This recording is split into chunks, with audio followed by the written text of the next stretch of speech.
یا حسین یا حسین، مٹا ہے اور نہ مٹے گا کبھی پیام حسین۔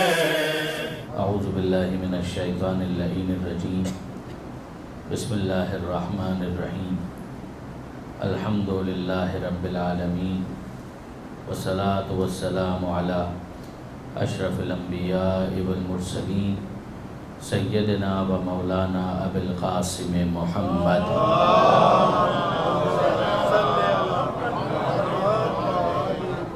و اہل بیتہ الطیبین الطاہرین المعصومین المظلومین المنتجبین المنتخبین المیامین، لا سیما علی الامام المنتظر والحجۃ الثانی عشر الذین اذهب اللہ عنہم الرجس وطہرہم تطہیرا۔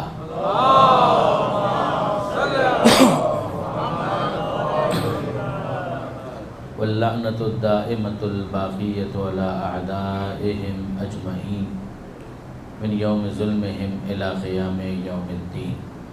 اللہم انا نرغب الیک فی دولۃ کریمہ تعز بها الاسلام واہلہ وتذل بها النفاق وأهله وتجعلنا فيها من الدعاة إلى طاعتك والقادة إلى سبيلك وترزقنا بها كرامة الدنيا والآخرة۔ رب اشرح لي صدري ويسر لي أمري واحلل عقدة من لساني يفقهوا قولي واجعلني خالصا لوجهك الكريم يا الله۔ صلوات على محمد۔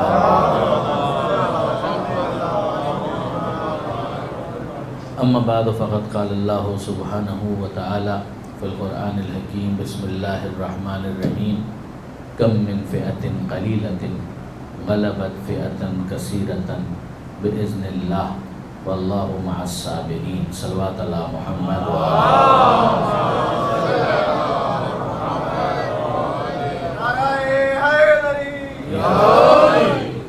برادران عزیز و خاران محترم، سلسلہ مجالس کے لیے جس آیت کو سرنامہ کلام میں تلاوت کرنے کا شرف حاصل کیا گیا، یہ سورہ مبارکہ بقرہ کی آیت نمبر 249 ہے، 249۔ سورہ بقرہ نسبتاً بہت مشہور سورہ ہے قرآن مجید کا، آیتوں کی تعداد کے اعتبار سے سب سے طویل سورہ قرآن مجید کا یہی ہے، 286 آیتیں اس سورہ کے اندر ہیں، اور 249 کا مطلب یہ ہوا کہ یہ سورہ مبارکہ بقرہ کا تقریباً آخری حصہ ہے کہ جس میں آپ کو یہ آیت ملے گی۔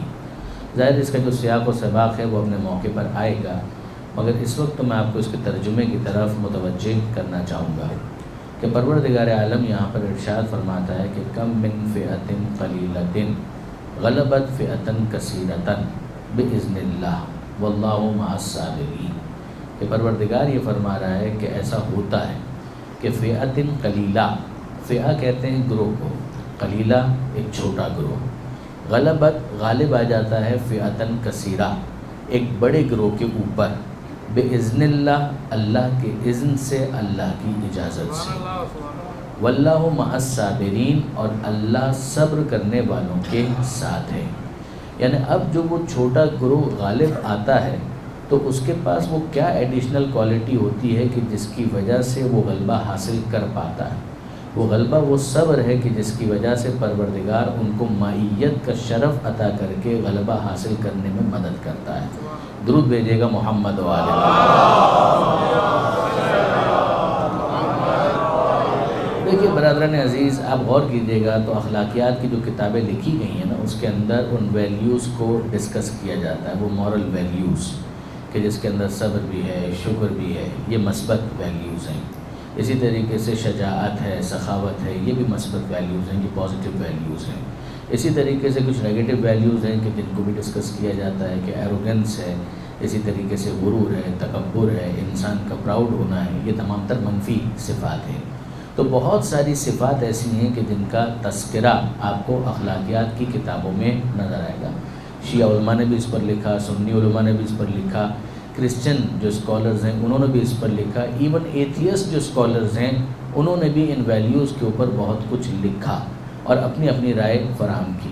ظاہر ہے کہ اگر ایک شیعہ اسکالر لکھے گا تو وہ قرآن مجید کی آیتوں کو پیش کرے گا، اس کے ساتھ ساتھ معصومین کی احادیث کو پیش کرے گا، نہج البلاغہ سے استدلال کرے گا، عقلی استدلال کو پیش کرے گا، برادران اہل سنت اپنے انداز سے استدلال پیش کریں گے۔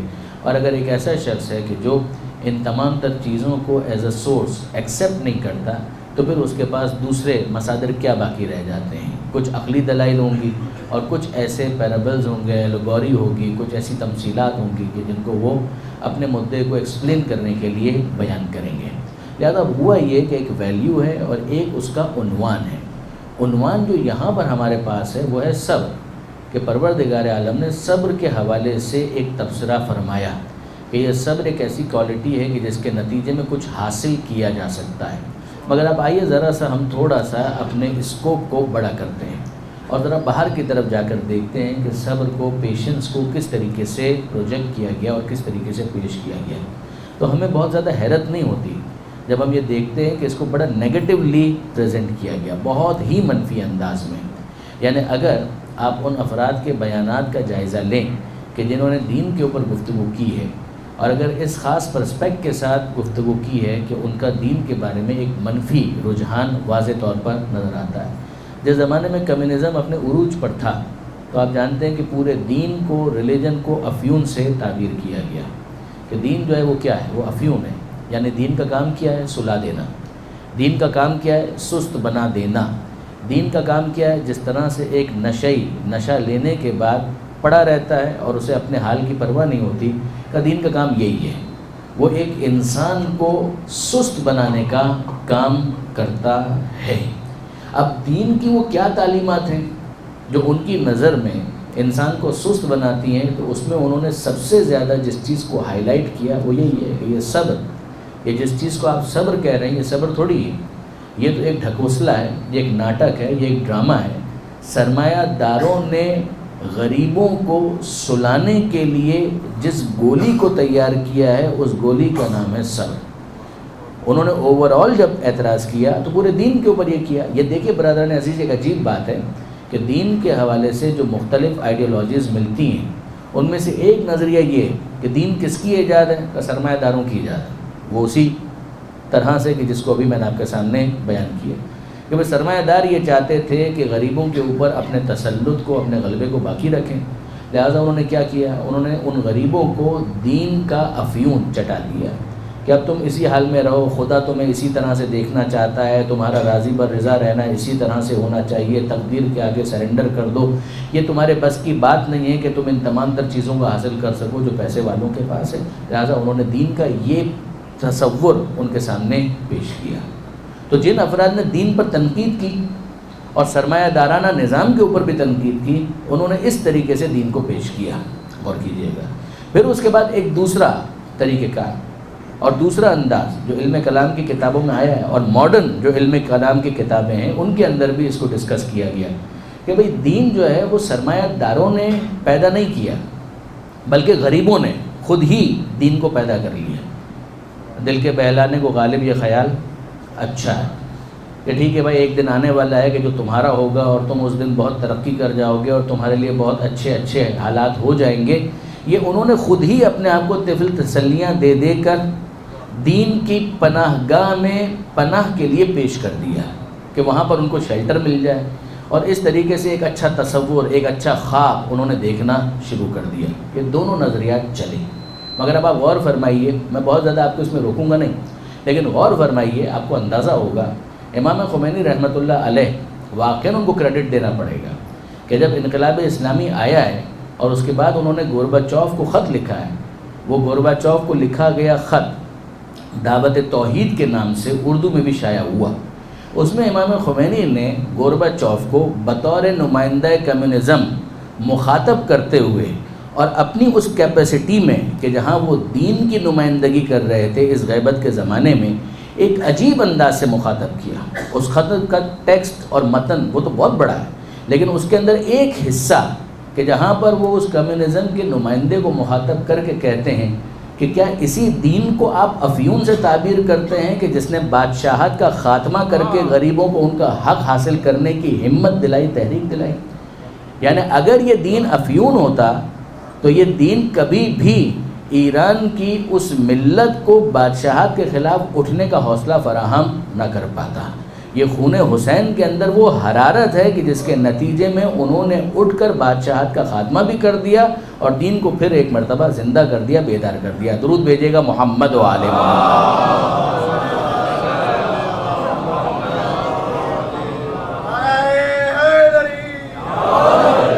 تب آپ غور فرمائیے برادران عزیز کہ یہ ہوا تو صحیح کہ بھئی یہ دین ہے، اگر سلانے کا کام کرتا ہے تو یہ کام یہاں پر تو نہیں ہوا۔ یعنی پریکٹیکلی ایک عربی کے اندر ایک اصطلاح ہے، اصطلاح بھی نہیں محاورہ ہے کہ الوقوع ادل الدلیل علی الامکان، کہ کسی چیز کا ہو جانا اس کے ممکن ہونے کی سب سے بڑی دلیل ہے۔ اگر آپ مجھ سے یہ کہیں کہ ممبر بن سکتا ہے تو میں دلیل کے طور پر کچھ اور کیا بیان کروں؟ میں کہوں گا یہ ممبر آپ دیکھ لیجیے، اس کا ہونا خود اس بات کی دلیل ہے کہ یہ ہو سکتا ہے۔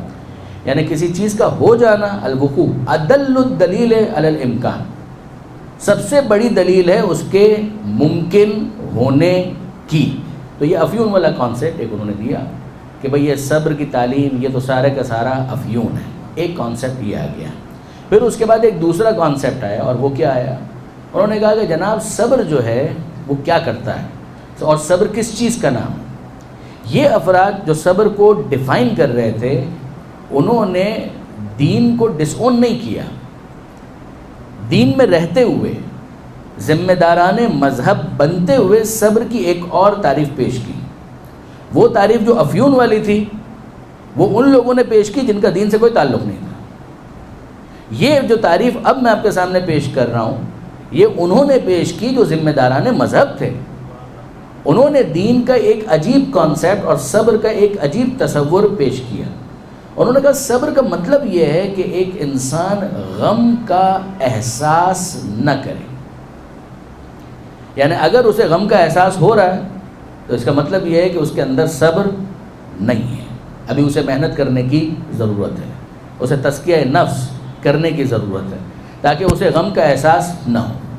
یہ آپ نے غور فرمایا؟ یہ دوسرا نظریہ ہے۔ کیا یہ نظریہ اسلام یا خاص طور پر تشیع مکتب آل محمد قبول کرتا ہے؟ نہیں کرتا ہے۔ ابھی تو میں آپ کے سامنے فقط وہ ایک فہرست پیش کر رہا ہوں، وہ افیون والا نظریہ، یہ دوسرا نظریہ۔ اور اب آئیے ایک تیسرا نظریہ۔ اس نظریے کے مطابق صبر کیا ہے؟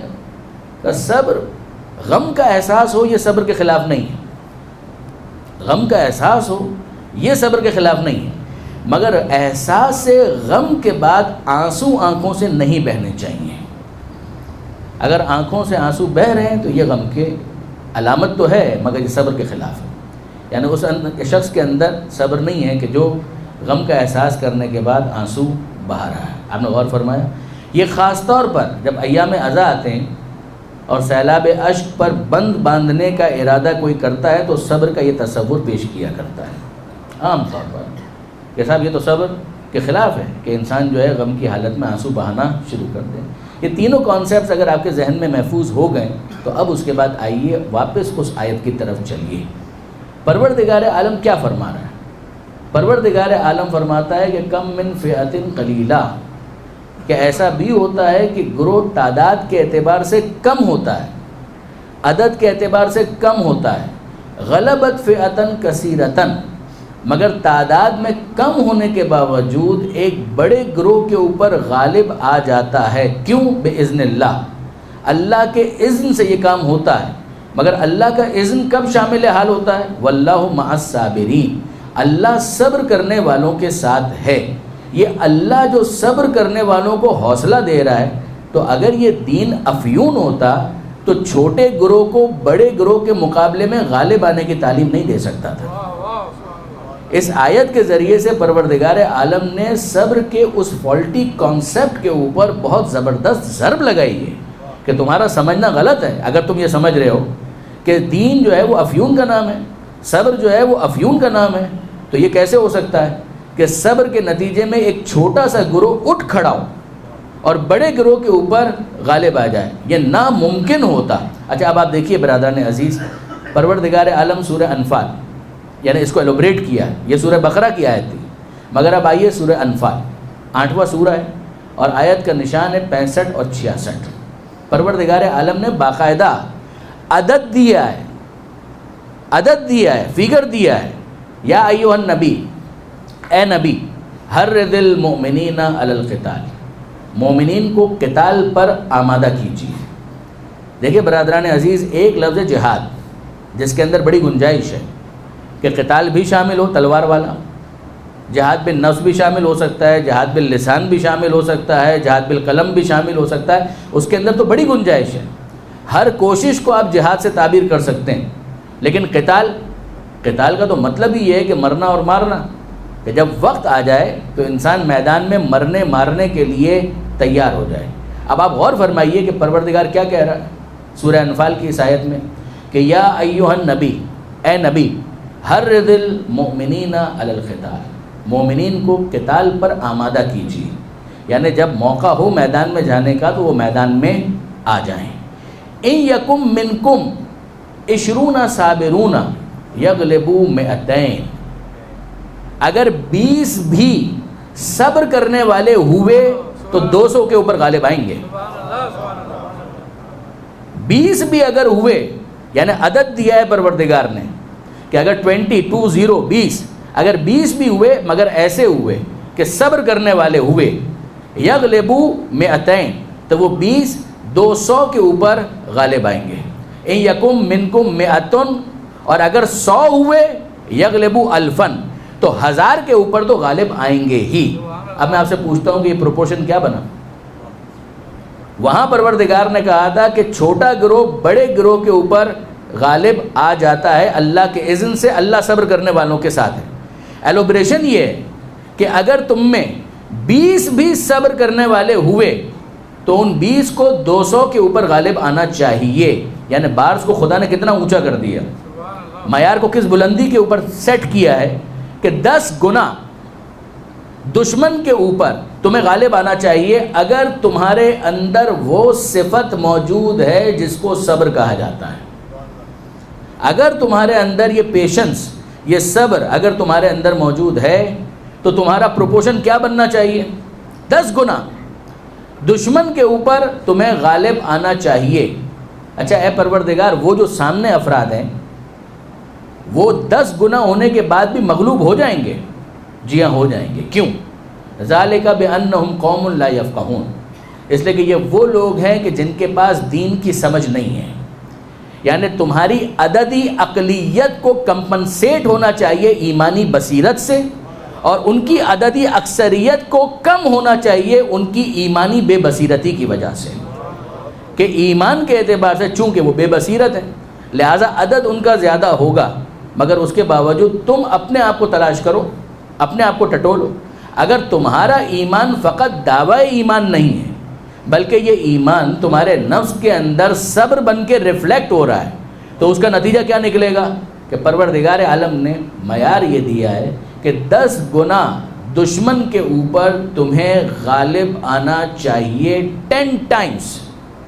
اب آپ دیکھیے گا وہاں پر یہ بیان کرنے کے بعد بلا فاصلہ، اب ظاہر ہے کہ برادران عزیز جس کو قرآن مجید یاد ہوگا وہ تیزی کے ساتھ تلاوت کرتے ہوئے 65ویں آیت کے بعد 66ویں آیت پڑھے گا، تیزی کے ساتھ پڑھے گا، مگر کیا واقعاً ان دونوں آیتوں کے درمیان کوئی فاصلہ نہیں؟ دوسری آیت کا مزاج، لہن، الفاظ خود بتا رہے ہیں کہ درمیان میں فاصلہ ہے، اور یہ خود ایک بہت بڑی دلیل ہے کہ ترتیب تلاوت اور ترتیب نزول یہ ایک نہیں ہے، یعنی جس ترتیب سے آپ تلاوت کرتے ہیں اسی ترتیب سے کیا آیتیں نازل بھی ہوئی ہیں، یہ کوئی ضروری نہیں ہے، یہ کوئی نہ سوروں میں ضروری ہے نہ آیتوں میں ضروری ہے۔ مدنی سورہ پہلے بھی ملے گا، مکی سورہ بعد میں ملے گا۔ اگر ترتیب کا خیال رکھا گیا ہوتا تو مکی سوروں کو پہلے ہونا چاہیے تھا، مدنی سوروں کو بعد میں ہونا چاہیے تھا، یہ نہیں ہے، یہ قرآن مجید کا انداز ہی نہیں ہے۔ تو اب آپ ذرا دیکھیے پروردگار عالم نے پہلے کیا بیان کیا، 10 گنا دشمن کے اوپر غالب آنا چاہیے اگر تمہارے اندر یہ صفت موجود ہے جس کا نام ہے صبر۔ غور فرمایا آپ نے؟ اب اس کے بعد کیا ہے؟ الآن خفف اللہ عنکم وعلم ان فیکم ضعفا، اب اللہ کمی کر دیتا ہے، یعنی وہ جو معیار سیٹ کیا تھا نا اس کے اندر کمی کر دیتا ہے۔ وعلم ان فیکم ضعفا، اور اللہ نے اس بات کو جان لیا کہ تمہارے اندر ضعف ہے، کمزوری ہے، اللہ نے اس بات کو جان لیا۔ علم ان فیکم ضعفا، یعنی تمہیں آزمایا اور یہ ثابت ہو گیا کہ تمہارے اندر کمزوری موجود ہے۔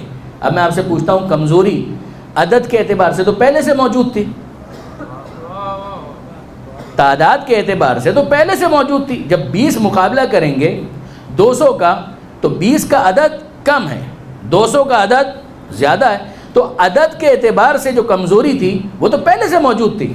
یہاں پر پروردگار عالم نے کس چیز کو ایکسپوز کیا ہے؟ یہ کہہ کر کہ علم ان فیکم ضعفا، کہ اللہ نے اس بات کو جان لیا کہ تمہارے اندر کمزوری موجود ہے، یعنی پروردگار عالم یہ کہنا چاہتا ہے کہ جو تمہارا دعویٰ ایمان کے اعتبار سے تھا وہ بزوم خود تھا، بقلم خود تھا، جب میدان میں آئے تو تم اپنے آپ کو اس معیار پر ثابت نہیں کر پائے۔ تمہارا میدان میں رہ کر اپنے آپ کو اس معیار پر ثابت نہ کرنا وجہ بن رہا ہے کہ اب پروردگار عالم کمی کر دیتا ہے۔ یہ بات کن کی ہو رہی ہے برادران عزیز؟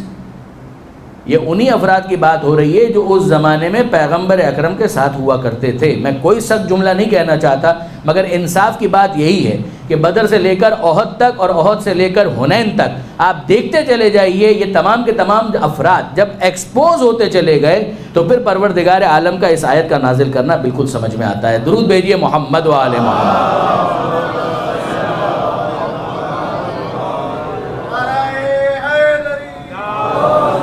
ہاں، ایک وہ تھا کہ جہاں پروردگار عالم کے حکم سے پیغمبر اکرم نے خود ایک مرتبہ عدد کو اس طرح سے بیان کر دیا کہ عدد رسوا ہوتا ہوا نظر آیا۔ پیغمبر اکرم کا یہ کہنا، دیکھیے یہاں پر یہی تھا نا کہ اگر صبر کرنے والے 20 ہوئے تو وہ 200 کے اوپر غالب آئیں گے، اگر صبر کرنے والے 100 ہوئے تو وہ 1000 کے اوپر غالب آئیں گے۔ اور جب ایسا ایک نظر آیا تو پیغمبر اکرم نے اس کی ایک ضربت کا وزن کتنا بتایا کہ یہ ضربت ایک ہے، مگر یوم الخندق افضل من عبادت الثقلین، ثقلین کی عبادتیں مل کر اس ایک ضربت کا مقابلہ نہیں کر سکتی۔ درود بھیجیے محمد و آل محمد۔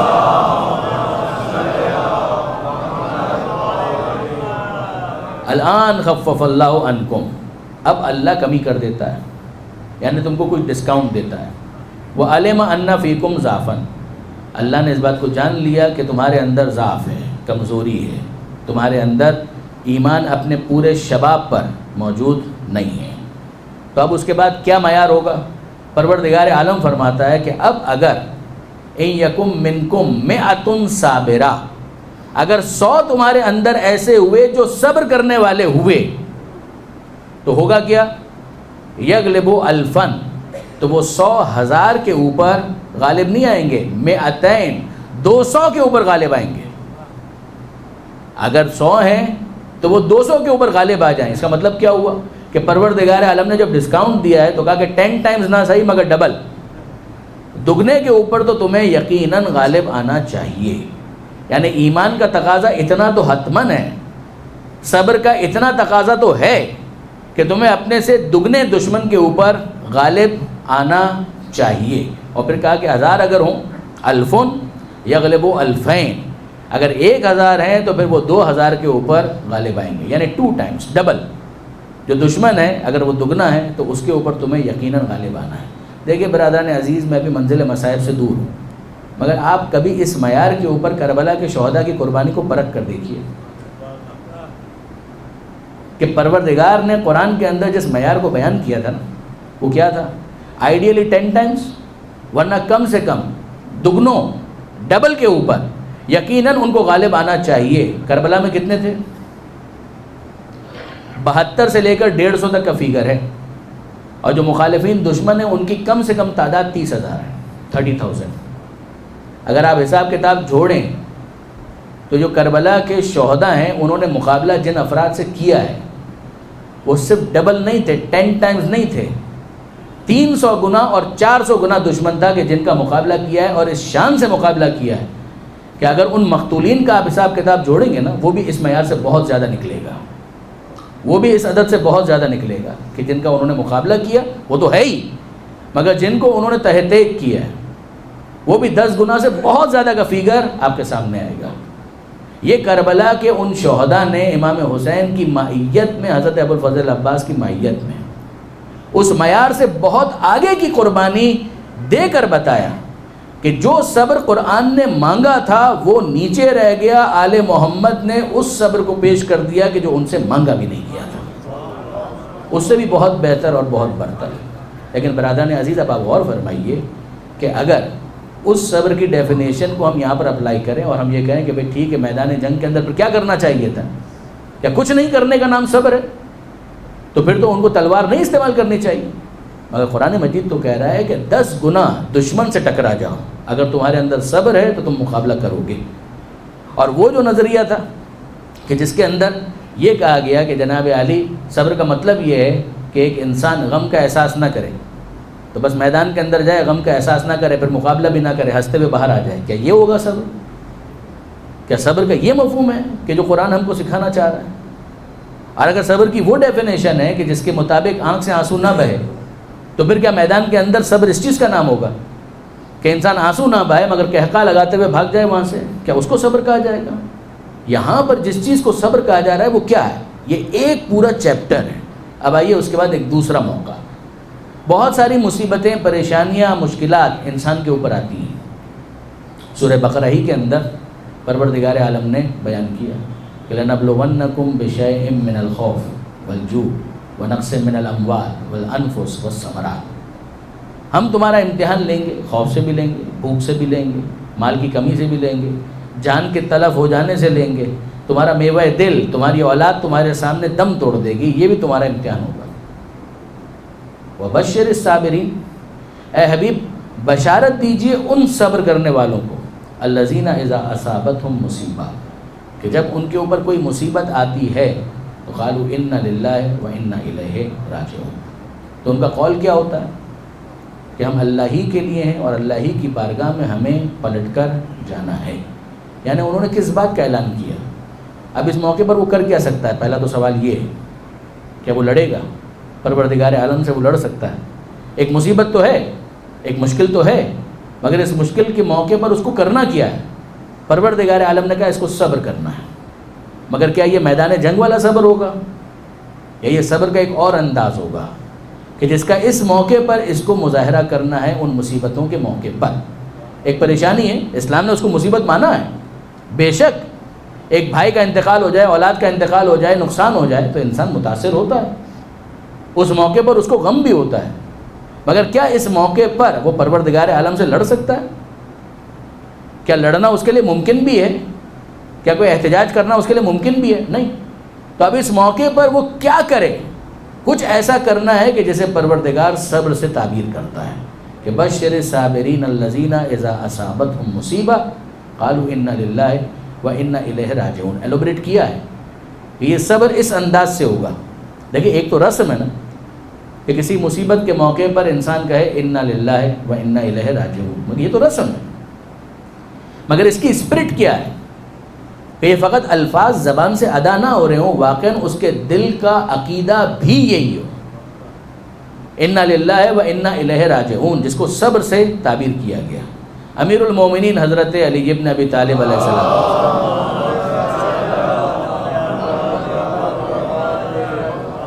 مولا کائنات کا ایک جملہ ہے کہ ان قولنا، نہج البلاغہ کے اندر، کہ ان قولنا انا للہ اقرار علی انفسنا بالملک، کہ ہمارا یہ کہنا کہ انا للہ، ہم اللہ ہی کے لیے ہیں، یہ اس بات کا اقرار ہے اپنے نفس کے بارے میں کہ ہم اپنے خود مالک نہیں ہیں، کوئی اور ہمارا مالک ہے، ہم کسی کے مملوک ہیں، مالک کوئی اور ہے۔ اور وہ جو دوسرا جملہ ہے کہ انا الیہ راجعون، یہ اس بات کا اعلان ہے کہ اس دنیا میں ہم ہمیشہ رہنے والے نہیں ہیں، بالآخر پلٹ جانا ہے۔ اب چاہے خوشی خوشی پلٹیں یا ناراض ہو کے پلٹیں، پلٹنا تو ہے، اس کی بارگاہ میں جانا تو ہے۔ صبر کا تقاضا یہ ہے کہ ایک انسان اس چیز کو عقیدہ سمجھ کر اپنے دل میں جگہ دے کہ ہم مملوک ہیں، مالک نہیں ہیں، کوئی اور ہے جو کہ ہمارا اونر ہے، اور وہ جو ہمارا اونر ہے اسی کی بارگاہ میں ہم آہستہ آہستہ پلٹ رہے ہیں، اور بالآخر اس دنیا سے ہمیں سفر کر جانا ہے۔ یہ وہ چیز ہے کہ جو یہاں پر سمجھائی گئی ہے۔ حضرت علامہ سید علی نقی نقن صاحب علی اللہ مقامہ وہ اس بات کو اور ایلوبریٹ کرتے ہیں. وہ کہتے ہیں ایک کاتب تقدیر ہے کہ جس نے کچھ ہمارے لیے لکھا ہے, کچھ ہمارے لیے چھوڑا ہے اور کچھ ہمارے لیے لکھا ہے. کچھ وہ چیزیں ہیں کہ جس کے لیے ہم ایفرٹس کرتے ہیں, مگر کچھ ہے کہ جو پروردگار نے طے کیا ہے. اسی میں سے یہ بھی ہے کہ ہمیں اس دنیا سے بالآخر چلے جانا ہے. کل نفس ذائقۃ الموت, ہر زی روح نے موت کا ذائقہ چکھنا ہے. کہ وہ جو تقدیر کا قلم تھامے ہوئے ہے اس کے بارے میں دو باتیں جان لو, نہ وہ تمہارا دشمن ہے نہ وہ جاہل ہے. نہ وہ تمہارا دشمن ہے نہ وہ جاہل ہے. جب دشمن نہیں ہے تو جو مصیبتیں تم پر آ رہی ہیں کسی عداوت کی وجہ سے نہیں آ رہی, اور جب جاہل نہیں ہے تو جو مصیبت تم پر آ رہی ہے کسی کم علمی کی وجہ سے نہیں آ رہی. یعنی کئی مرتبہ ایک انسان دوسرے انسان کو نقصان پہنچاتا ہے, کیوں؟ دشمنی کی وجہ سے. بھائی کیوں مار دیا؟ کہ دشمنی تھی اس وجہ سے مار دیا. کیوں اس کی ٹانگ کھینچی؟ دشمنی تھی اس وجہ سے یہ کام کیا. اور کبھی ایسا ہوتا ہے جہل کی وجہ سے کہ علم ہی نہیں تھا, دھیان ہی نہیں تھا, ہمیں نہیں پتا تھا کہ ہمارا ہاتھ یوں گھوم کر اس کو لگ جائے گا, لگ گیا تو جہل کی وجہ سے ہوا. جو باب پروردگار ہے اس میں یہ دونوں باتیں ناممکن ہے. وہ اپنے بندوں سے دشمنی نہیں رکھتا, وہ اپنے بندوں کے بارے میں جاہل نہیں ہے. جب دشمنی نہیں رکھتا تو کوئی کام عداوت کی وجہ سے نہیں کرے گا, جب وہ جاہل نہیں ہے تو کوئی کام لا علمی کی وجہ سے نہیں کرے گا. اگر کوئی مصیبت آ رہی ہے, کوئی مشکل آ رہی ہے تو پروردگار عالم کے علم میں ہے. پروردگار عالم نے اپنی رحمت کے ساتھ اپنی ربوبیت کے اظہار کے لیے اس مصیبت کو نازل کیا.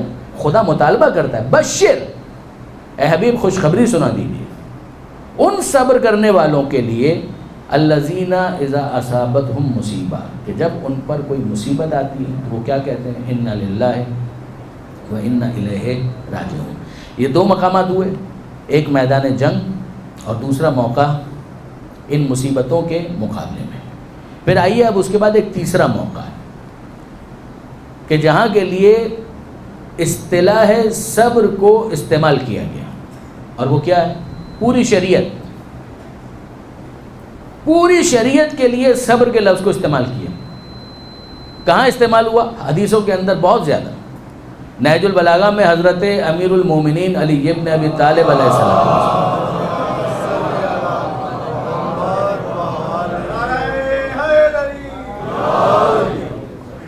مولا کائنات نے ایک جملہ ارشاد فرمایا, الصبر صبران, صبر دو طرح کے ہوتے ہیں, جس کو خلاصہ کیا گیا ہے علی المکروہ اور علی المحبوب. مکروہ پر صبر, محبوب پر صبر. ایک وہ ہے کہ جو تمہیں بہت پسند ہے مگر تم صبر کر کے دستبردار ہو جاتے ہو. ایک وہ ہے جو تمہیں بہت ناپسند ہے مگر تم صبر کر کے اسے قبول کر لیتے ہو. کہ اس کے اندر کیا آتا ہے کہ پوری شریعت اس کے اندر آ جاتی ہے. جتنے لذائذ ہیں مگر شریعت نے ان کو حرام کیا ہوا ہے, تو آپ کیوں چھوڑے بیٹھے ہیں؟ آپ کیوں اس کو ترک کر کے بیٹھے ہوئے ہیں؟ آپ کو تو اس میں مزہ آ رہا ہے مگر پھر بھی اس کے بعد اس کو ترک کریں تو کیوں ترک کر رہے ہیں؟ اور وہ چیز جس کو شریعت نے واجب بنا دیا, بظاہر اگر آپ دیکھیں تو اس میں دقت ہے, وہ نفس کے لیے ایک تنگی کا باعث ہے. مجھے ایک بات بتائیے, فجر کے موقع پر نماز پڑھنا وہ پسندیدہ ہے یا بستر پر سونا پسندیدہ ہے؟ انصاف کی بات کیجئے گا, میں بزرگوں کی بات نہیں کر رہا, مجھے جوان بتائیں کہ اچھا کیا لگتا ہے؟ اچھا تو یہی لگتا ہے کہ بھئی اگر پڑھنی بھی ہے تو ظہر کے موقع پر 2 ایڈیشنل پڑھوا لیجیے, مگر یہ جو فجر کی نماز ہے اس کو ایگزیمپٹ کر دیں. تو اب میں ان سے تو مخاطب ہوں نہیں کہ جو نہیں پڑھتے, جو پڑھ رہے ہیں ان سے میں سوال کرتا ہوں کہ جب پسند یہ ہے کہ بستر پر سوتے رہیں تو اٹھے ہیں تو کس وجہ سے اٹھے ہیں؟ جو اپنے بستر سے کھڑے ہوئے ہیں تو کس وجہ سے کھڑے ہوئے ہیں؟ کہا کہ ٹھیک ہے مجھے سونا پسند ہے مگر میرا رب مجھے اس وقت جاگتا ہوا دیکھنا چاہتا ہے. تو اس کا مطلب یہ ہے کہ انسان نے اپنی پسند کو کمپرومائز کیا ہے اپنے رب کی پسند کی خاطر. امیر المومنین فرماتے ہیں کہ یہ صبر کی دونوں قسمیں. فرض کیجئے کہ کسی کو غیبت کرنا بہت اچھا لگتا ہے, واقعاً اس میں مزہ تو ہے, کسی کے بارے میں خواہ باتیں کرتے رہنا, جھوٹ سچ تہمت لگانا, کہ اس کے اندر ایک لذت تو ہے. مگر اب اگر اسے پتہ چلے کہ خدا یہ نہیں چاہتا اور وہ آہستہ آہستہ کوشش کر رہا ہے کہ کسی طرح سے اسے کنٹرول کر لے، تو آپ مجھے بتائیے کہ یہ کنٹرول کرنے کے لیے جو محنت ہو رہی ہے تو وہ اپنی اس لذت کو کمپرومائز کر رہا ہے یا نہیں کر رہا؟ یقیناً کمپرومائز تو کر رہا ہے، اور جب کمپرومائز کر رہا ہے تو اس کو اصطلاح کے اندر صبر کہتے ہیں کہ یہ ساری محنت کیوں ہو رہی ہے؟ اپنے رب کو راضی کرنے کی خاطر، اپنی اس لذت کو قربان کرنا۔ ناپسندیدہ چیز ہے اسے ایکسیپٹ کر رہا ہے، کیوں؟ خدا کی خاطر۔ آپ کو بھوکا رہنا اچھا لگتا ہے یا کھانا کھانا اچھا لگتا ہے؟ روزہ کیوں رکھ رہے ہیں؟ اب غور فرمائیے کہ روزے کے اندر ہو کیا رہا ہے؟ کہ روٹی کھانا اچھا لگتا ہے، پھل کھانا اچھا لگتا ہے، چاکلیٹ کھانا اچھا لگتا ہے، مشروب پینا اچھا لگتا ہے، پانی پینا اچھا لگتا ہے، مگر انسان اس موقع پر کیا کر رہا ہے؟ اچھا یہ لگتا ہے مگر بھوکا رہنا تو اچھا نہیں لگتا، تو پھر کس وجہ سے بھوک کو قبول کر رہے ہو اور اپنی غذا کو کمپرومائز کر رہے ہو؟ اب اس کے بعد سمجھ میں آتا ہے کہ کیوں قرآن مجید کے اندر روزے کو صبر سے تعبیر کیا گیا کہ استعینوا بالصبر والصلاۃ، کہ دیکھو اللہ کی بارگاہ میں تم مدد حاصل کرنا چاہتے ہو تو صبر سے مدد حاصل کرو۔ صبر کا ایک مصداق ہی ہے روزہ، کہ اس روزے کے ذریعے سے مدد حاصل کرو۔ اب آپ غور فرمائیے برادران عزیز کہ یہ صبر کا لفظ کتنا جامع ہے، کتنا کمپریہنسو ہے۔ امیر المومنین کی اس تشریح کے مطابق درود بھیجیے گا محمد وعلیہ۔ اب میں کیا آپ سے عرض کروں، یہ تو آپ کا بھی صبر ہے کہ اتنے خشک بیان کو اتنی دیر سے برداشت کر رہے ہیں۔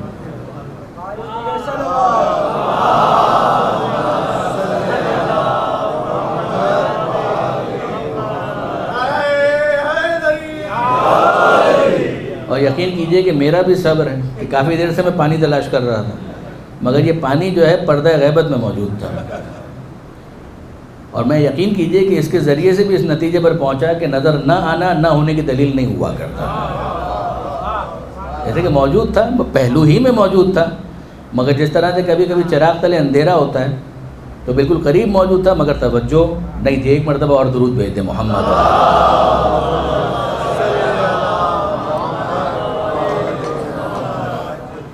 تو عرض یہ کر رہا تھا برادران عزیز کہ یہ جو لفظ صبر ہے اس کے اندر اتنی وسعت ہے کہ پوری شریعت اس کے اندر آ جاتی ہے۔ ہاں البتہ ایک بات ضرور ہے، یہ جو ابھی میں نے آپ کے سامنے عرض کیا کہ ناپسندیدہ باتوں پر صبر، یہ بڑا پری میچور لیول ہوتا ہے، اس میں کوئی شک نہیں۔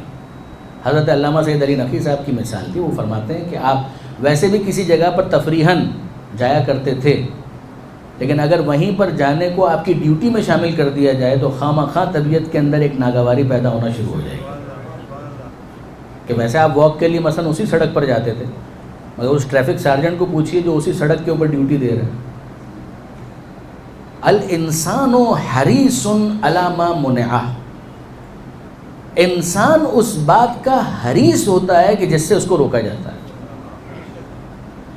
یہ عربی کا محاورہ ہے کہ جس چیز سے روکا جائے گا وہ اس چیز کا حریص ہو جائے گا، جس چیز کو اس کی ذمہ داری بنا دیا جائے وہ اس سے دور بھاگنے لگتا ہے۔ یہ ہوتا ہے، یہ انسان کا مزاج ہے، یہ انسان کا انداز ہے۔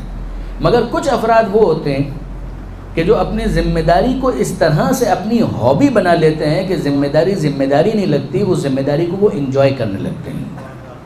مجھے اچھی طرح سے یاد ہے، یونیورسٹی کے ہمارے ایک استاد تھے، نام نہیں لیتا، انہوں نے ایک مرتبہ ایک جملہ کہا کہ teaching is my profession and teaching is my hobby. وہ ہمیں بزنس میتھس پڑھایا کرتے تھے۔ وہ کہتے تھے a person is very lucky when he has got a job which is also his hobby.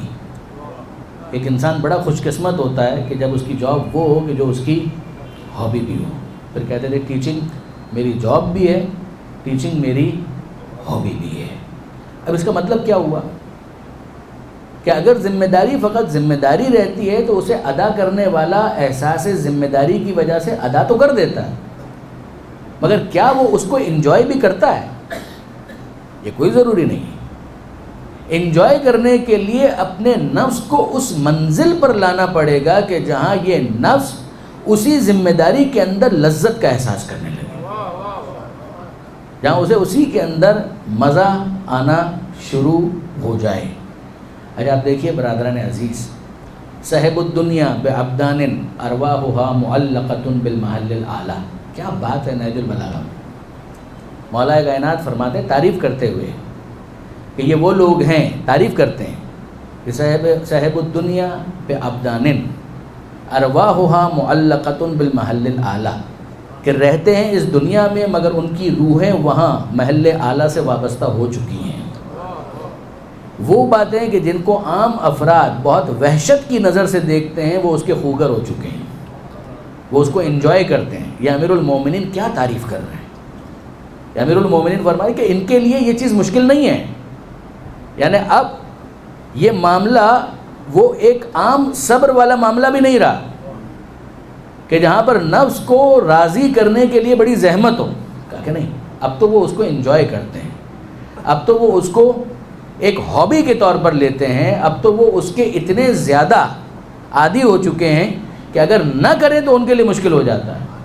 یعنی میں آپ کی خدمت میں عرض کروں، میرے نوجوان دوست شاید حیرت کریں، مگر ہو سکتا ہے کہ ان کو واسطہ ان لوگوں سے پڑا ہو کہ جنہیں صبح فجر کے لیے اٹھنا ایک بھاری بھرکم بوجھ لگتا ہو، مگر ایسے افراد اسی دنیا میں، اسی شہر کے اندر، آپ کے اسی محلے کے اندر موجود ہیں کہ فجر کے لیے اٹھنا یہ تو کوئی کام ہی نہیں ہے. نماز شب کے لیے بھی اٹھنا ان کے لیے کوئی زحمت نہیں ہے. خدا نہ کرے اگر کسی وجہ سے وہ نہ اٹھ پائیں تو ان کو احساس تکلیف ہونے لگتا ہے. یہ ایک الگ منزل ہے کہ جہاں پر ایک انسان اپنے آپ کو لے جائے تو پروردگار بہرحال اس کی کمک کرتا ہے، اس کی مدد کرتا ہے.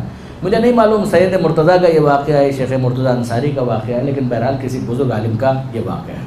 اب ذرا آپ اسٹیجز کو دیکھتے چلیں. جب ان کا وقت آخر آیا تو انہوں نے ایک عجیب وصیت کی. صبر، نفس کو آمادہ کرنا. نفس آمادہ نہیں ہے، صبر کر کے اسے آمادہ کرنا.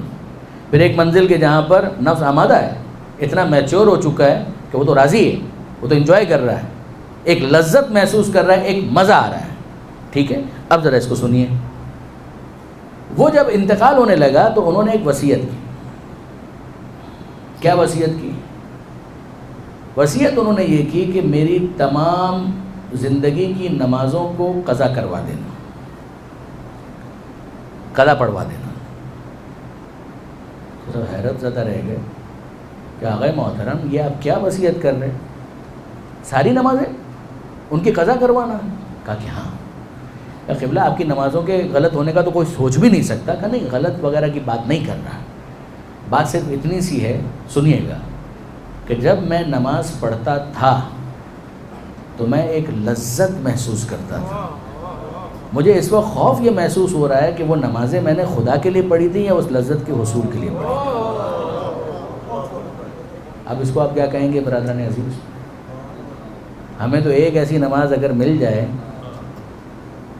کہ جس میں لذت کا احساس ہو تو ہم کہیں کہ یہ نماز ہماری واقعا معراج پر پہنچ گئی.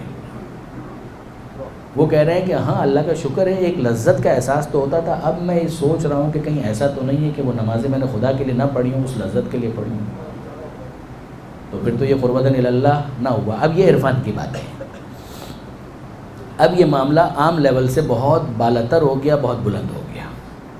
یعنی پھر اگر آپ ان اسٹیجز کے اوپر غور کریں کہ ایک مرحلہ تھا جہاں نفس کو راضی کرنا تھا، آمادہ کرنا تھا.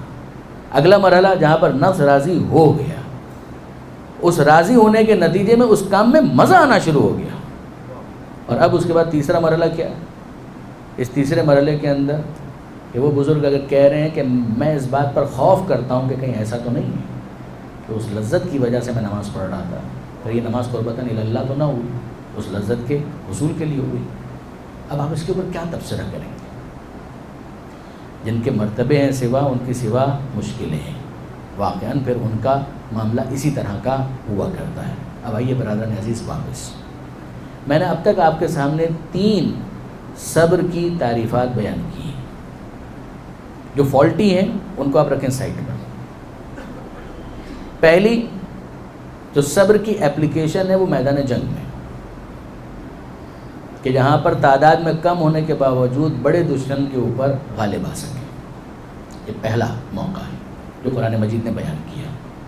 دوسرا موقع کہ مشکلات آتی ہیں، پریشانیاں آتی ہیں، ان مشکلات ان پریشانیوں کے موقع پر انسان صبر کرے، انا للہ و انا الیہ راجعون، درست.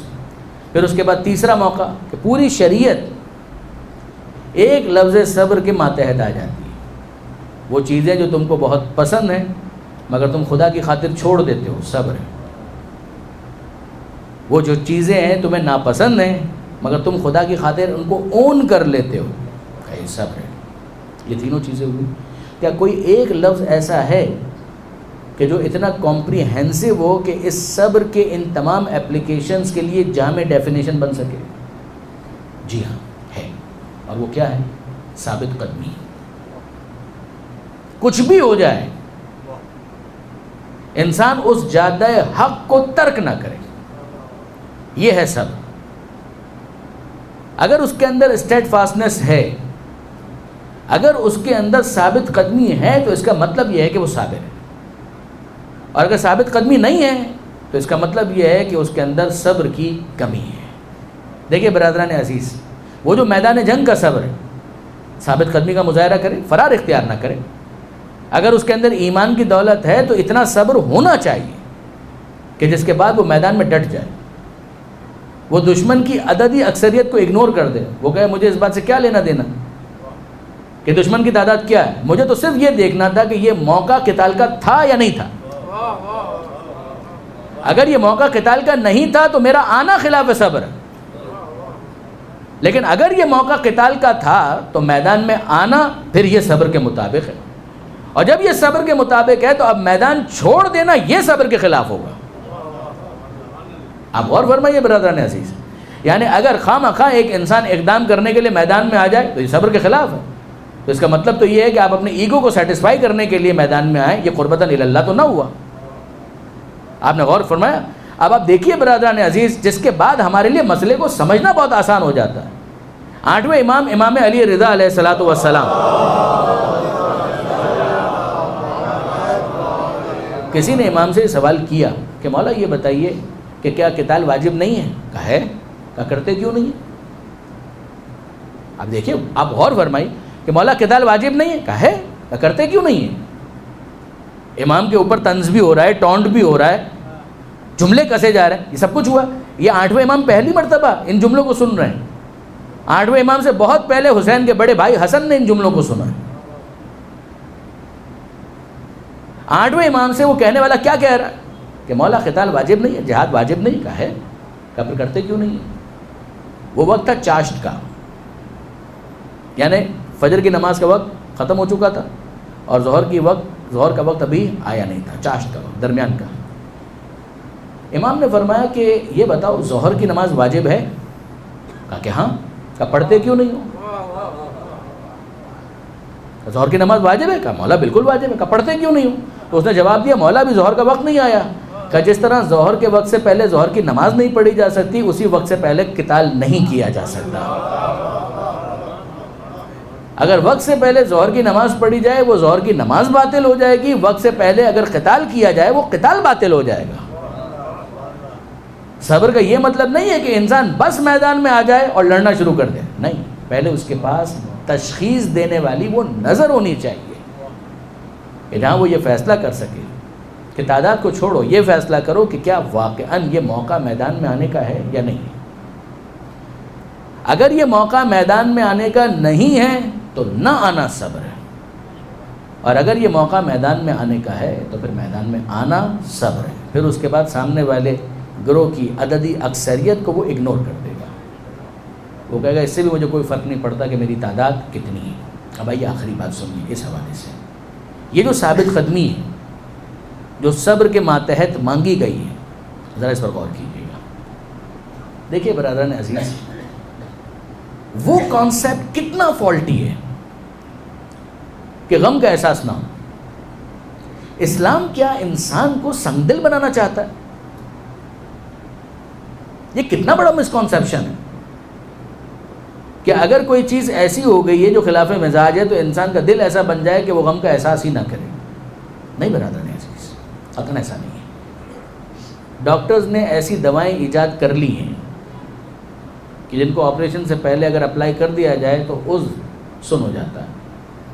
پھر اس کے بعد آپ سوئی چبھوئیں تو پتہ نہیں چلے گا, نشتر گھونپیں تو پتہ نہیں چلے گا, تو کیا آپ اس کی تعریف کریں گے کہ دیکھو کیا بات ہے اس شخص کی, اس کو اگر نشتر گھونپ دیا جائے اس کو پتہ بھی نہیں چلتا, اس کو اگر سوئی چبھوئی جائے تو اسے پتہ بھی نہیں چلتا, کیا آپ اس کی تعریف کریں گے؟ آپ یہ کہیں گے یہ تو احساس ہی ختم کر دیا گیا, یہ تو سینسٹیوٹی ختم کر دی گئی ہے, علاج کے لیے ایک ضرورت تھی لہٰذا یہ کام کیا گیا, اس میں اس شخص کا کیا کارنامہ ہے؟ جس طرح سے جسم کے کسی آرگن سے احساس کا خاتمہ اس کا کارنامہ نہیں ہے, اسی طرح سے دل و دماغ کا معوف ہو جانا بھی انسان کا کارنامہ نہیں ہے. انسان کو پروردگار عالم نے ایسا بنایا ہے کہ دماغ میں شعور ہو, دل میں احساس ہو, اس کے اندر حساسیت ہونی چاہیے, اس کے اندر سینسٹیوٹی ہونی چاہیے. اگر وہ کچھ غلط دیکھ رہا ہے تو وہ درد محسوس کرے. باپ اپنے بیٹے کو مرتا ہوا دیکھے گا تو اس کی آنکھوں میں آنسو آنے چاہیے. یہ آنسو کا آنا صبر کے خلاف نہیں ہے.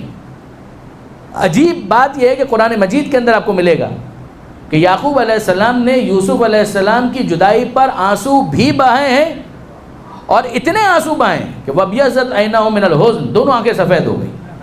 مگر دوسری طرف جناب یعقوب علیہ السلام نے خود اس کو کس طرح سے تعبیر کیا ہے, فَصَبْرٌ جَمِيلٌ, کہ یہ جو میں کر رہا ہوں نا یہ صبر ہے, اور صبر جمیل ہے, اچھے انداز سے کیا گیا صبر ہے. یعقوب علیہ السلام نے بتلا دیا کہ بیٹے کی جدائی کا غم کا احساس کرنا بھی صبر کے خلاف نہیں ہے, اور اس جدائی کے اوپر آنسو بہانا بھی صبر کے خلاف نہیں ہے. خود ختمی مرتبہ احمد مجتبیٰ محمد مصطفیٰ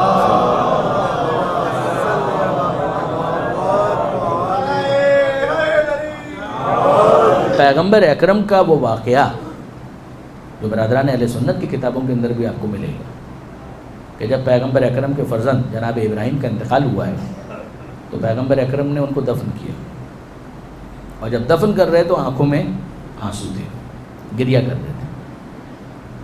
تو بعض صحابہ کرام نے پیغمبر اکرم کو مخاطب کر کے یہ جملہ کہا جو بظاہر تو بڑا جسارت والا جملہ کہ انتا یا رسول اللہ و تبکی, اللہ کے رسول آپ اور گریا کر رہے ہیں, آپ اور آنسو بہا رہے ہیں, یعنی یہ آپ کی شان کے خلاف ہے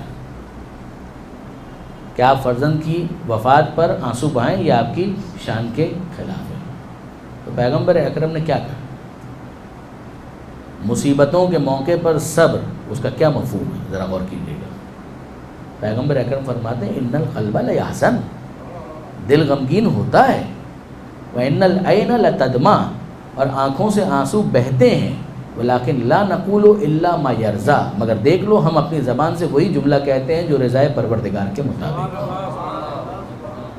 اگر کوئی شخص یہ کہنا شروع کر دے خدا نے مجھ پر ظلم کر دیا, خدا بہت ظالم ہے, معاذ اللہ, تو یقیناً یہ صبر کے خلاف ہوگا. لیکن صرف جدائی کے احساس کی وجہ سے کہ میرا بیٹا تھا اس کا انتقال ہو گیا تو آنکھوں میں آنسو نہیں آنے چاہیے. بھائی کے انتقال پر بھائی کی آنکھوں میں آنسو نہیں آنے چاہیے. کسی عزیز کے انتقال پر دوسرے رشتہ داروں کو غمگین نہیں ہونا چاہیے. کہ اسلام ایک ایسا معاشرہ دیکھنا چاہتا ہے جو بے حس ہو؟ نہیں, ایسا نہیں ہے. پیرامیٹرز دیے ہیں شریعت نے بے شک, مگر اصل غم کے اوپر اعتراض کرنا یہ اسلام کے مزاج کے مطابق نہیں ہے, قطعاً ایسا نہیں ہے. اسلام نے یہ نہیں چاہا. اسلام ایک ایسا معاشرہ دیکھنا چاہتا ہے کہ جہاں دلوں میں حساسیت ہو, لوگ غم کو محسوس کریں, ہاں قربانی کا جذبہ ان کے اندر ہو, قربانی کے لیے وہ تیار ہوں, آمادہ ہوں. اب آئیے برادران عزیز منزل مصائب پر. امام حسین کا ایک جملہ ہے, یہ صبر ہی کے حوالے سے ذرا سنیے گا, اپنی اس بیٹی کے بارے میں کہ جس کا نام سکینہ ہے. امام مظلوم کا یہ جملہ اپنی اس بیٹی کے بارے میں ہے جس کو وہ پیار سے سکینہ بلاتے تھے. صبر سکینہ حسین. جب امام مظلوم ذوالجناح کے اوپر بیٹھے ہیں نا رخصت آخر کے بعد میدان میں جانے کے لیے, تو ذوالجناح نے آگے بڑھنے سے انکار کر دیا, اور امام نے ذوالجناح کے کان کے قریب اپنے لبوں کو لے جا کر, منہ کو لے جا کر ایک جملہ کہا کہ ذوالجناح یہ آخری زحمت ہے, یعنی اب تک تو میدان میں گیا بھی اور واپس آیا بھی, مگر اب یہ آخری زحمت ہے. مگر ذوالجناح آگے نہیں بڑھتا, اپنی زبان بے زبانی سے متوجہ کیا. امام حسین نے دیکھا کہ زلجنا کے پچھلے پیروں سے لپٹی ہوئی سکینہ فریاد کر رہی ہے کہ زلجنا میرے بابا کو مقتل میں نہ لے جا، صبح سے جو گیا وہ پلٹ کر واپس نہیں آئے، میرے بابا کو مقتل میں نہ لے جا۔ اب امام حسین نیچے اترتے ہیں، یہ چند لمحوں کی داستان ہے۔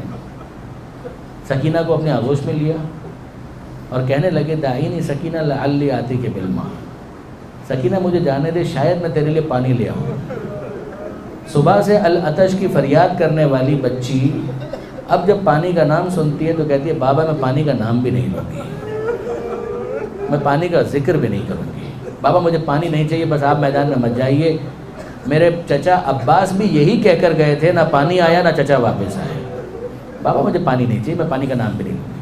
اب بعض علماء کے مطابق اس موقع پر امام حسین نے ایک جملہ کہا، اے سکینہ تو میری نماز شب کی دعاؤں کا نتیجہ ہے،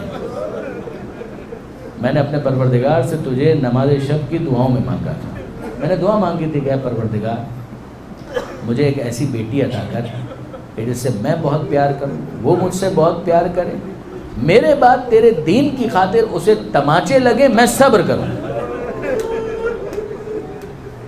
یہ جانتے ہوئے حسین ابن علی کہ میرے بعد سکینہ کے ساتھ کیا کچھ ہو سکتا ہے، پھر کربلا میں لے کر آئے۔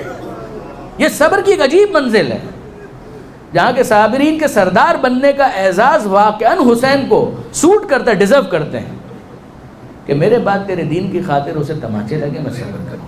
اب وہ بچی تو معصوم 3 سال کی بچی، شہادت کے موقع پر 4 سال کی ہو گئی تھی، 3 سال کی بچی ہے، بابا کو دیکھ رہی ہے معصومیت کے ساتھ کہ بابا کیا بول رہے ہیں، کچھ سمجھا کچھ نہیں سمجھ میں آیا۔ اور اب اس کے بعد امام حسین کہتے ہیں اے سکینہ تو سینے پر سونے کی عادی ہے نا، میں کچھ دیر کے لیے ریگزار کربلا پر لیٹ جاتا ہوں تو اپنا سر میرے سینے پر رکھ دے، شاید تجھے سکون آ جائے۔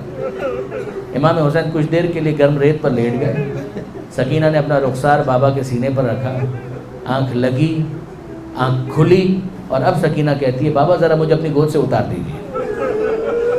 امام نے گود سے اتار دیا، کہا جائیے بابا خدا حافظ۔ حسین کہتے ہیں سکینہ تھوڑی دیر پہلے تو مجھے روک رہی تھی اور اب کہہ رہی ہے جائیے خدا حافظ۔ کہاں بابا اب میں آپ کو کیسے روک سکتی ہوں، ابھی میں نے خواب میں دادی فاطمہ زہرا کو دیکھا جو مجھ سے یہ کہہ رہی تھی سکینہ میرے حسین کا راستہ نہ روک، وہ وقت آ گیا کہ جس کے لیے میں نے اپنے حسین کو چکیاں پیس پیس کر پالا، جائیے بابا جائیے خدا حافظ۔ اور اب حسین جب ذوالجناح پر بیٹھے ہیں تو اس شان سے حملہ کیا ہے، دیکھیے مغلوب ہونا حسین کو پسند نہیں ہے، حسین شہادت کے لیے آمادہ ہیں، تیار ہیں، مگر پوری استقامت کے ساتھ میدان میں مقابلہ کرتے ہیں اور اس اعلان کے ساتھ اب بھوکے کی جنگ دیکھو، اب پیاسے کی جنگ دیکھو، اب اس کی جنگ دیکھو جس کا 18 برس کا علی اکبر مارا گیا، اب اس کی جنگ دیکھو جس کا 34 برس کا عباس جیسا بھائی مارا گیا۔ اور پھر جب فرات کے قریب پہنچے ہیں عباس کا لاشا نظر آیا، رکابوں پر پاؤں ڈال کر بلند ہوئے اور کہنے لگے عباس تم نے بھائی کی جنگ دیکھی؟ جب تم لوگ میدان میں لڑ رہے تھے میں داد شجاعت دے رہا تھا، مرحبا کہہ رہا تھا، اب اپنے بھائی کی جنگ دیکھ کر مرحبا نہیں کہو گے؟ عباس کے لاشے سے تو کوئی جواب نہ آیا، مگر وہاں خیمے کے پاس سے زینب کبریٰ نے کہا مرحبا یا ابن رسول اللہ، اے فرزند رسول مرحبا۔ اگر کوئی اور داد شجاعت دینے والا نہیں ہے تو یہ ہمشیر موجود ہے، یہ ثانیہ زہرا موجود ہے، مگر عزیزوں وہ وقت آیا کہ جب فضا میں صدا گونجی ہے یا ایتھا النفس المطمئنہ ارجعی الی ربک راضیۃ مرضیہ، اے نفس مطمئنہ پلٹ آ اپنے رب کی بارگاہ میں۔ حسین تو آمادہ تھے، زخمی تھے اور زخمی ہوتے چلے، تلواریں آئیں، نیزے آئے، تیر آئے، جن کے ہاتھوں میں پتھر تھے انہوں نے پتھر مارے، امام زخمی ہوئے۔ اور پھر اس کے بعد ذوالجناح سے جب گر رہے تھے تو زمانے کے امام کی فریاد ہے، وہ کہتے ہیں میرا سلام ہو اس شہید پر کہ جو جب زین سے زمین پر آ رہا تھا، نہ زین پر تھا نہ زمین پر تھا، پورا جسم حسین تیروں پر معلق ہو چکا تھا۔ بعض علماء کے مطابق حسین مظلوم نے زمین پر آنے کے لیے ہاتھوں سے جب زور لگایا ہے تو سینے میں موجود تیر پشت سے نکلے، پھر اس کے بعد حسین زمین کربلا پر آئے۔ مختصر کروں کہ حسین نے پیشانی سجدے میں رکھ دی، پھر حسین نے سر نہیں اٹھایا، حسین نے تو مناجات کی ہے کہ الہی قد وفیت بعہدی فاوف بعہدک، اے پروردگار میں نے اپنے وعدے کو پورا کیا، اب تو اپنے وعدے کو پورا کر۔ وہاں خیمے کے پاس کیا حال ہے کہ وہ ذوالجناح جو زمین کربلا پر حسین کو دیکھ رہا تھا، اپنی پیشانی کو حسین کے خون سے رنگین کیا اور خیمے کے پاس آیا اور ہنہنانا شروع کیا۔ خیموں سے سکینہ باہر آئی جب ذوالجناح کو اس کیفیت میں دیکھا کہ پشت پر راکب موجود نہیں ہے، سوار موجود نہیں ہے، تو کچھ سمجھ میں تو آ گیا، مگر وہ بچی کہنے لگی اے ذوالجناح مجھے صرف اتنا بتا دے، حل سقی ابی ام قتل عطشانا، میرا بابا جب قتل ہو رہا تھا، ذبح ہو رہا تھا، پانی مل گیا یا پیاسا ذبح کر دیا؟ اے سکینہ یہ ذوالجناح تجھے کیسے بتائے کہ تیرا بابا پیاسا ذبح ہوا؟ مگر اسی موقع پر جب فضا میں یہ صدائیں گونجنے لگیں، الا قد قتل الحسین بکربلا، الا قد ذبح الحسین بکربلا، تو جناب زینب سید سجاد کو بیدار کرتی ہیں، اے بیٹا ذرا دیکھو یہ کیا ماجرا اور کیا معاملہ ہے، یہ کیا صدائیں ہیں کہ جو گونج رہی ہیں، یہ آندھیاں کیسی ہیں، یہ طوفان کیسا ہے، یہ زمین میں زلزلہ کیسا ہے؟ اور جب سید سجاد بیمار امام ایک ہاتھ سے کمر کو تھامتے ہوئے خیمے کے دروازے کے پاس پردے کے پاس آیا، پردہ پلٹتا ہے، الٹتا ہے اور دیکھتا ہے کہ نوک نیزہ پر بابا کا سر بلند ہے، بے اختیار زیارت کا جملہ آ گیا، السلام علیکہ یا ابا عبداللہ، السلام علیکہ یا ابن رسول اللہ۔ بار الہ اس قلیل توسل کو اپنی بارگاہ میں قبول فرما، ہمارے آنسوؤں کو جناب سیدہ کے رومال میں جگہ عطا فرما۔ اے پروردگار تجھے واسطہ محمد و آل محمد کا تیرے دین کو سمجھنے اور اس پر عمل کی توفیق عطا فرما، صبر کی دولت سے ہمیں مالا مال فرما، صبر کے حقیقی مفہوم کو سمجھنے کی توفیق عطا فرما، زمانے کے امام کے ظہور میں تعجیل فرما، ہمیں ان کے اعوان و انصار میں شمار فرما۔ ربنا تقبل منا انک انت السمیع العلیم وتب علینا انک انت التواب الرحیم۔ ماتم حسین۔